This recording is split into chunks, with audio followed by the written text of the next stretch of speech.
Welcome to Kingdomize, the podcast, where we discuss how to see our lives and our world through a kingdom lens, how to infuse kingdom culture into our families, our workplaces, and our cities, as we all participate in the dream of Jesus to see his kingdom on earth as it is in heaven.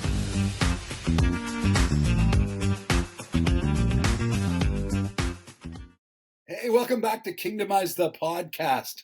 You know, it's been a long time since I've been with more than one human doing this podcast. The last series, we were like just a couple of us each time, but we are starting a new series today called Zeal. It's going to be great. We're excited about it. I know I'm not supposed to do this as a host, but we just had some great time off camera talking about Zeal and how sometimes when we're doing podcasts, we look bored.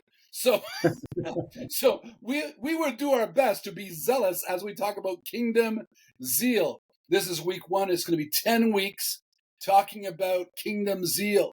And we're going to do this the best we can. I'm here with my good friends, Bruce Mann and Bruce Friesen. Ian Green couldn't be with us today, so I'm going to say all of his notes. That's what's going to happen. And it's going to be great. So Bruce and Bruce, I'm glad you're with us. Do you feel zealous today? You feel like some Kingdom Zeal? Feel like a zealot. Bruce, I just need you to, Bruce, man, if you could just think you're playing hockey. That's okay. That's all, just think hockey, and I think it works. Okay. Bruce, how are you? I am just envisioning playing hockey with Bruce Mann and him cross-checking me against the boards in his zeal. I think this will work. I don't even have the puck. Yes. That doesn't matter. That doesn't matter at all, right? Right. Now, for those of you listening internationally, we are 3 Canadians, so we know the most important sport in the world. I know others would argue, but we know. We know. So that's awesome. So yeah, we're glad you're here today. We're going to jump right in to this new series called Kingdom Zeal. And let me just give you some background on this. And so we've been going back and forth as we've been teaching over the last year as Kingdomize on our podcasts, and coming to the realization that there is a very large difference between kingdom thinking and, let's say, like religious thinking. And you see that Jesus having this back and forth with religious people in the scripture, in the Gospels. And as we've been doing this, we came to realize, man, there might be a little Pharisee in all of us. There might be a little bit of that. No, we think we're zealous for the kingdom, and we find out that that's just maybe tradition or just something that was done at one time that worked, but it's not kingdom stuff that lasts. And so we thought we'd jump in today and just say a little bit of what kind of awakened us to think more kingdom, larger, less confined, and it really became what became for us Kingdomize Global. And so, so I'm gonna jump to you, Bruce. I love your story of how the kingdom impacted you and what God did to bring that about. So I'll just jump to you for a minute.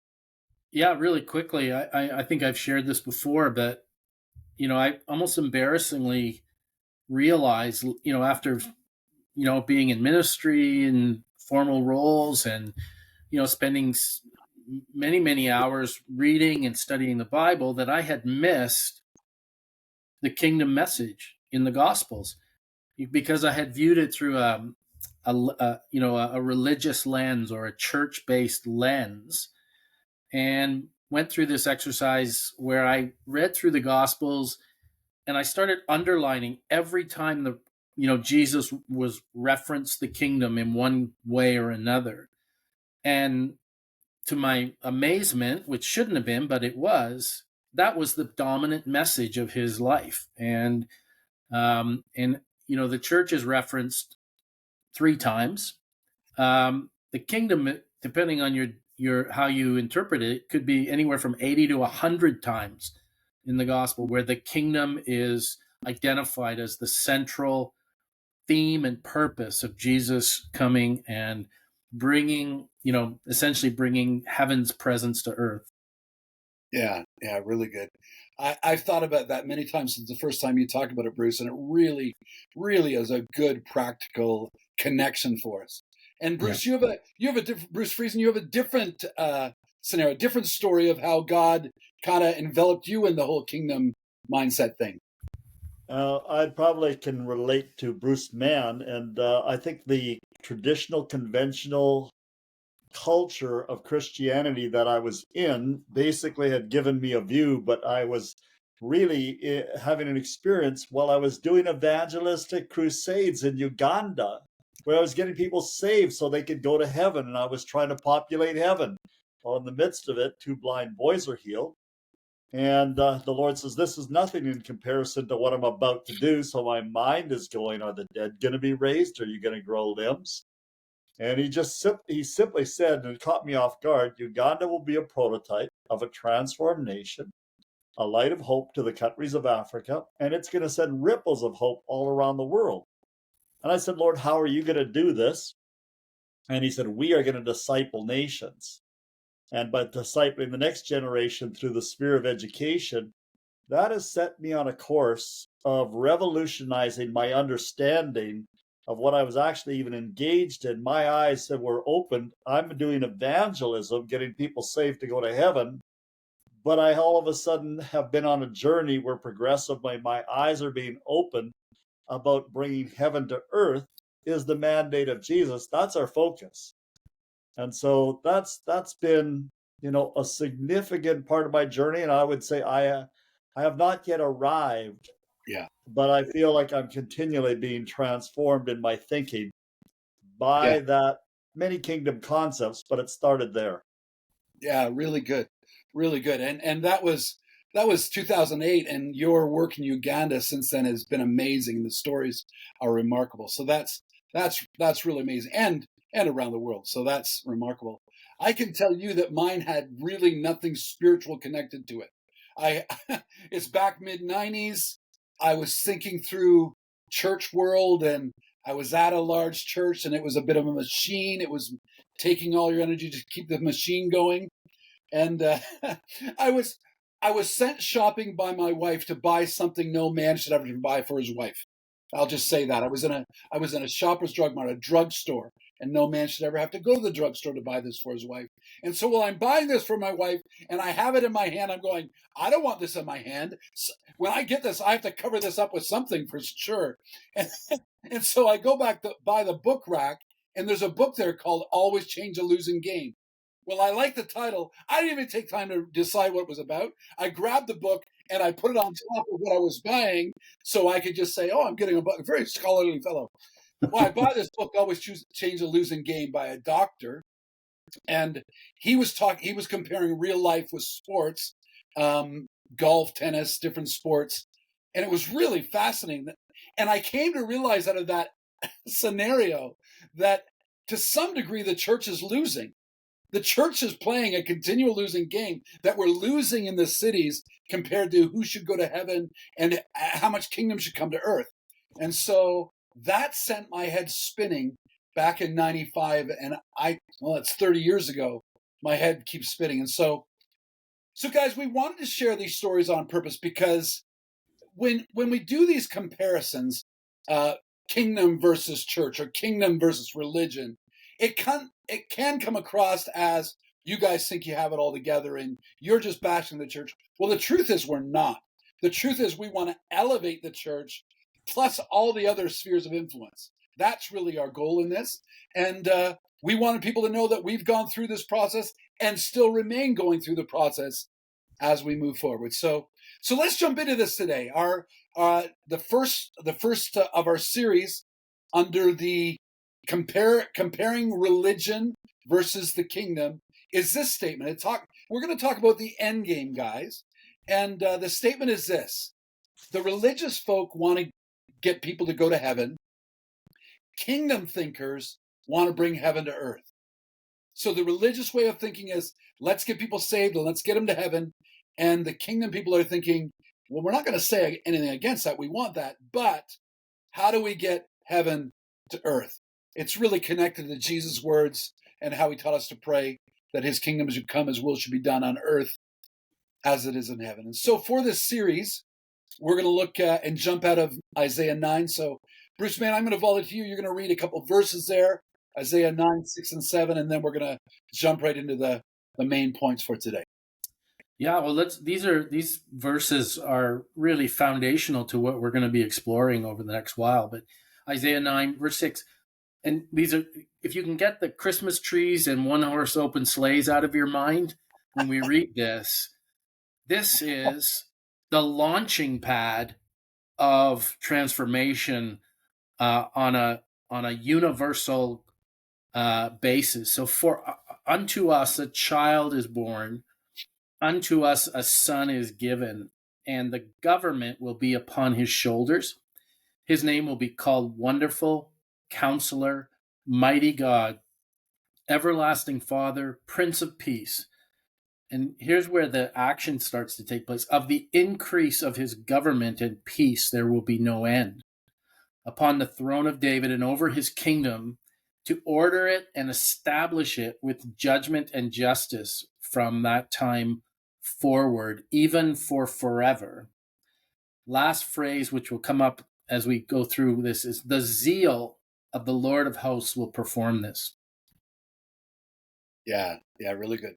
And that's really what we got the title for the series is Kingdom Zeal. We want that zeal of the Lord of hosts to consume us and work through us as we partner with Jesus to bring his kingdom. So we've used this Isaiah 9 many times.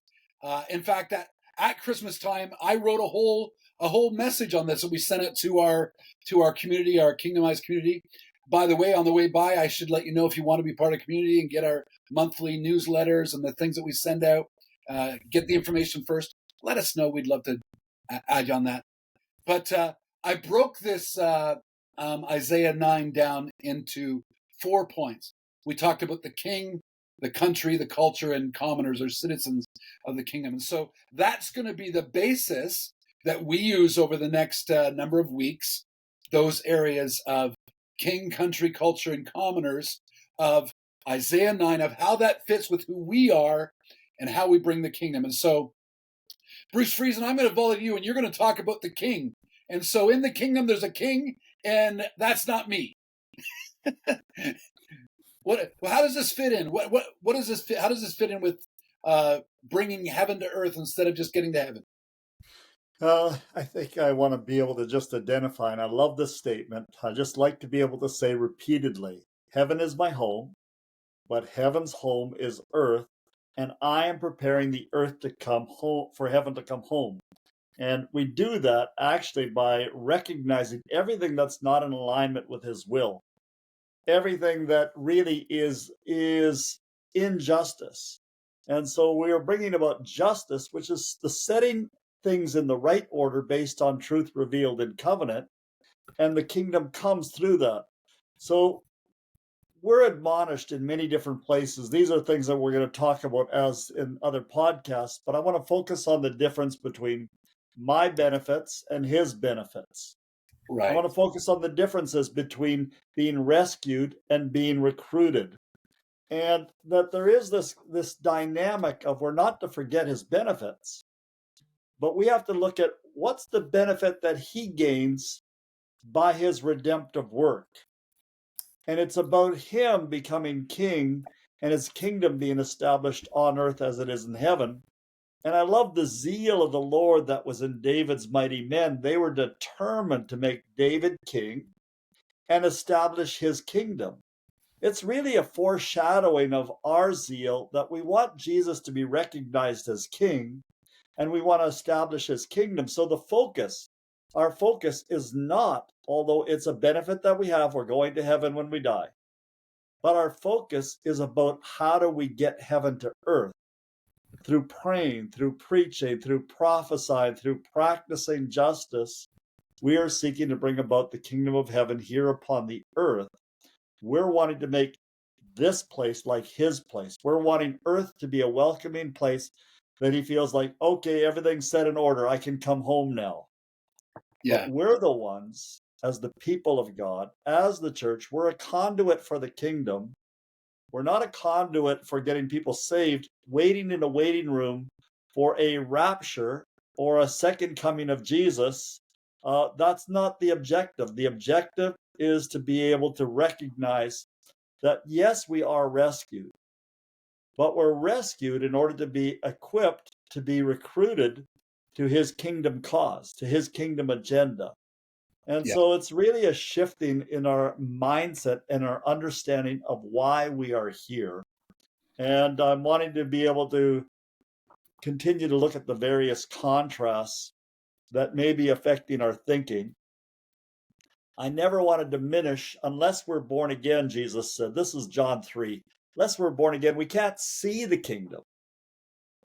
Unless we're born of water and the Spirit, we can't enter the kingdom. Is the focus on being born again, or is the focus on the kingdom? I would say that because there's only that reference to being born again, and there's, as Bruce Mann identified, multiple references in the Gospels to the kingdom, the emphasis is about the kingdom.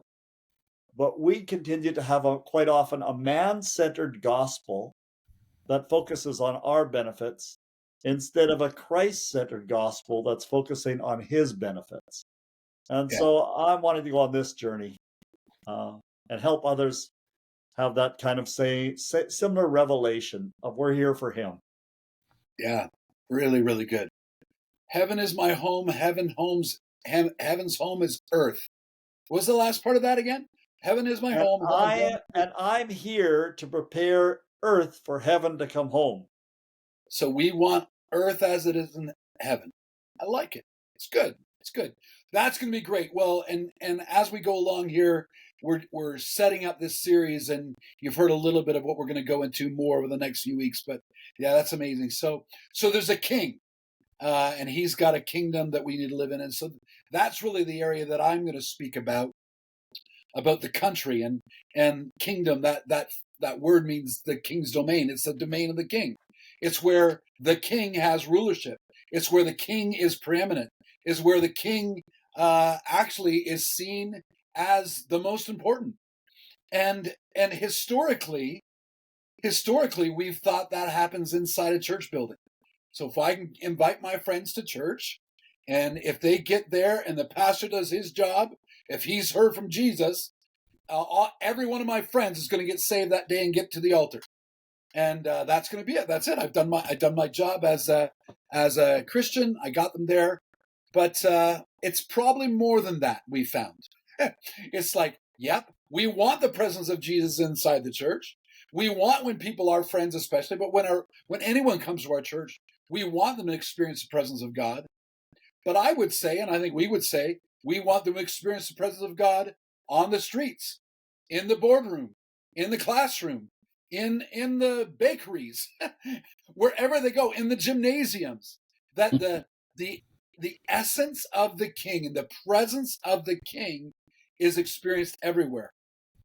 And so numbers of times what we'll talk about the spheres of influence, that we want people raised up in their callings to business, education, government, the arts, media, family. We want, and the church. So again, as I said earlier, it's not bringing one of the spheres down. We're not bringing the church down. We're bringing all of them up in a kingdom understanding.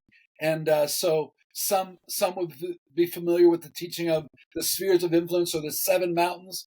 And so when we talk about the 7 mountains of culture, we're not looking at an individual mountain. We're saying it's a mountain range where the presence of Jesus is everywhere. His country goes everywhere. His domain is always increasing, never ending. And that's part of what we want to be connected with.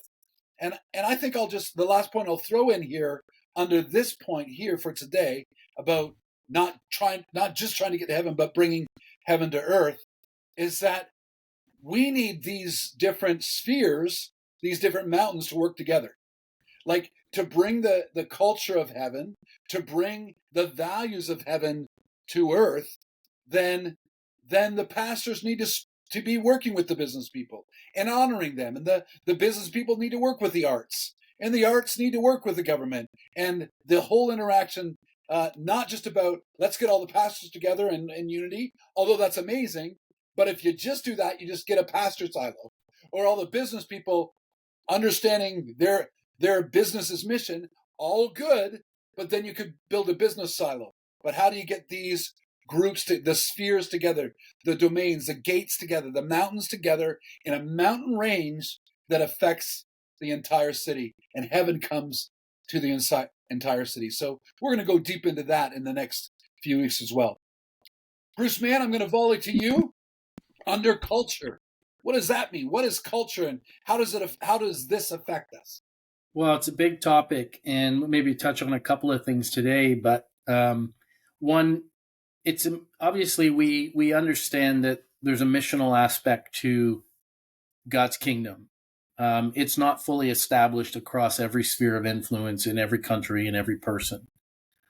And so we know that there's a missional component to God's kingdom. But not only are we called to participate in that mission, we are called to live out our lives and in a particular way, have a particular understanding of this kingdom, because it's not a kingdom that is a shadow or a reflection of earthly kingdoms. It has a very unique culture that is actually contrary to earthly kingdoms.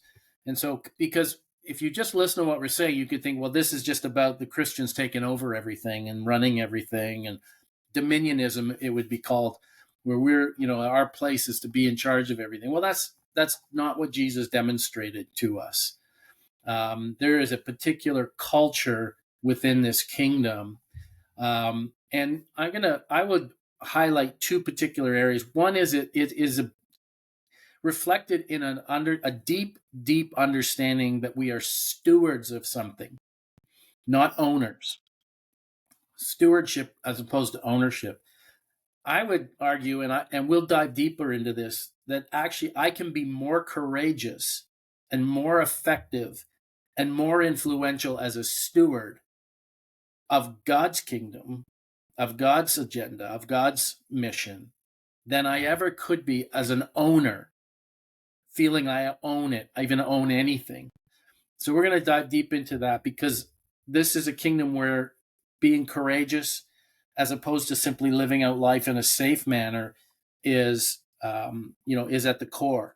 The other aspect of this is, and we can easily get sidetracked on this idea that it's all about correctness, a legal, moral kind of approach to life. We live out our lives, we obey all the rules, we do the right things, and everyone looks, oh, aren't they wonderful? I'd like to be like them. It doesn't work that way.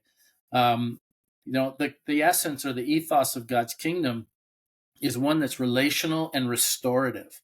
It risks, that we talked about, it being courageous as opposed to safe. It takes risks. It reaches out. It engages in places that we would rather say, I don't know if I want to go there. But again, Jesus is our great example of that.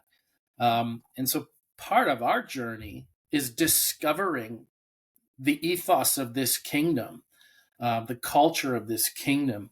We're saved and restored into relationship with God by his grace as a free gift. We don't earn it. We didn't have any part in it. We didn't make it happen ourselves. It's a gift.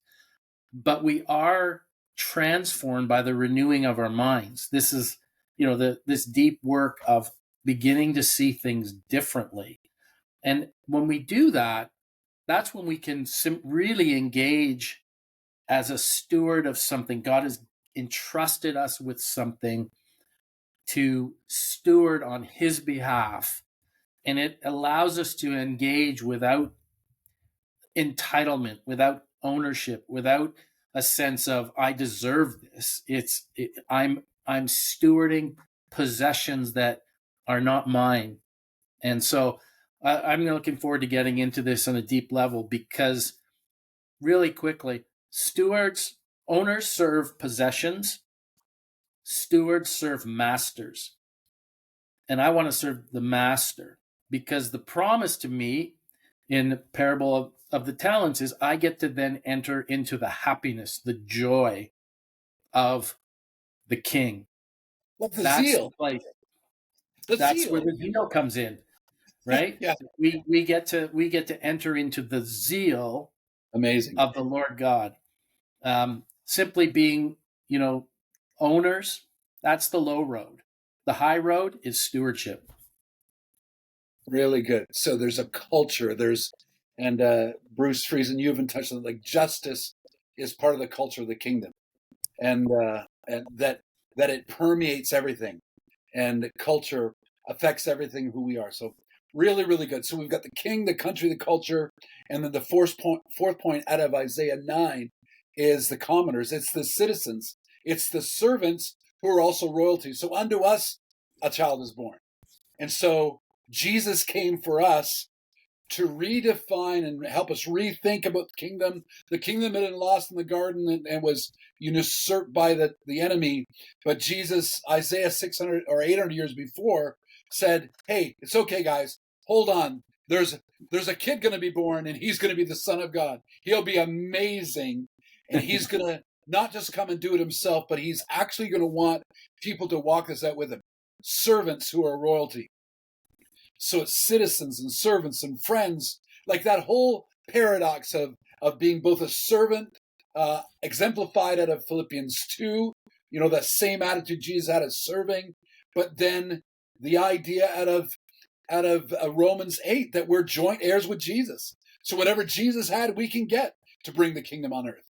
And so we're commoners, but we're royalty, which is amazing. And we get to take part. We don't have to sit back and not do it. We're not just observers. We're not spectators. We're participants in bringing the kingdom. We're participants in bringing the kingdom. And that's really, really important in this. So guys, we've got a king. We've got a country that's expanding. We've got culture that's amazing. And it's enthusiastic and zealous. We get to be a part of it. And that's the invitation to this kingdom zeal. That's the invitation about not just one day we get to go to heaven, but actually right now in real time, we get to bring heaven to earth. We get to partner with Jesus to bring heaven to earth. So we're about to land the plane, boys. This has been fantastic. How do you want to wrap this up? Bring some last thoughts today about not just going to heaven, but about bringing heaven to earth. Wrap it up for us. Go ahead, Bruce Friesen. Oh, how do you wrap this up? I just want to respond to everything that I'm hearing you and Bruce Mann sharing. And I just would say, I think the contrast of what's taking place is when we start really recognizing that Jesus forever lives to make intercession for us. There's a zeal that's there that he's doing this by. And I think there's something that shifts when we stop focusing on just the benefits I'm going to gain and what he is going to be for me. And that I start becoming a steward, a servant, and that my life is in the intercession, not only of intercessory prayer, which is part of it, but an intercessory life where I'm simply consumed by I want his kingdom to come so that he's seen as king, so that the knowledge of his glory is going to cover the earth as the waters cover the sea. Yeah. And I become more consumed about that instead of being a self-centered Christian where all I'm focusing is on my benefits. I want to appreciate that, but it should move me from being rescued to being a recruit, that I'm concerned for his name, his glory, his honor, his praise, his kingdom, and all the benefits that he's going to gain. And like the rallying cry of the Moravians as they sold themselves into slavery was, may the lamb that was slain receive the reward that is due him for his suffering. They were consumed that he gets what he deserves. Amazing. And I want to be progressively consumed that Jesus receives all the reward, all the glory that he deserves for what he did, and not just focus on my benefits. But if I focus on my benefits, I want it to lead me to being his servant, to being a steward that's living for his glory, not my own. Yeah, so good. Bruce Mann, last thoughts. Well, I would just return to that closing phrase of those verses from Isaiah 9, that the zeal of the Lord of hosts will perform this. Yeah. I've always been struck by that phrase. What does the zeal of God look like?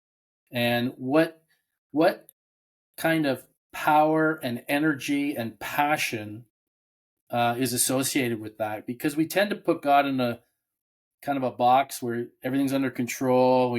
But we serve a God, in some ways you could say a dangerous God, because he's motivated by a passion we can't even begin to understand, a zeal that we can only, just touch or just taste slightly, but it's enough to create a kingdom that will last forever.